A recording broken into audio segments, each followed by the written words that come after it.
My name's Gary Burr, and I wrote Can't Be Really Gone, a song that Tim McGraw recorded. And I wrote it when I read an article in the paper about a family, a mother and her daughter. She made her daughter lunch one day, and then a friend came over to play, and she said, okay, go out and play, but don't get too close to the road. Well, they got too close to the road, she was killed, and the mother obviously had to go and do all the horrible things that you have to do. And at the end of the day, she came home and she walked in and she saw the half-eaten lunch, the half a sandwich was still there. And she said, the first thought that popped into my head was, she can't be gone, she hasn't finished her lunch. And that was just such a sad thought. She'd never leave that one, so she can't be really gone. I picked up the guitar and I wanted to write something like that.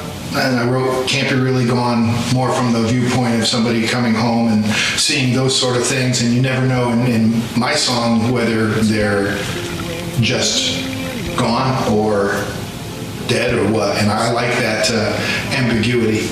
But it was a really sad thing, and it made for a very sad song. The funny thing about that song was I wrote it and it sat in the closet at my publishing company for 7 years because my publisher kept telling me that it wasn't finished. Nobody wins, there's no happy ending. It's ambiguous. There's no good guys to root for in it. And I tried to sit down and see if I could write a little more and to try to give them what they wanted.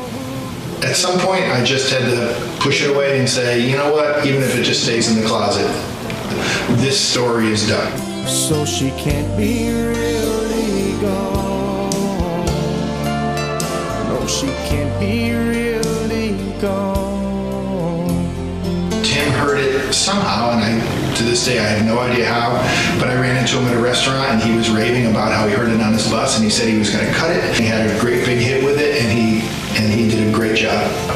I sort of got the opportunity to have a little bit of a last laugh because, you know, I think the writer's the best one to tell when to stick a fork in it and have it be done.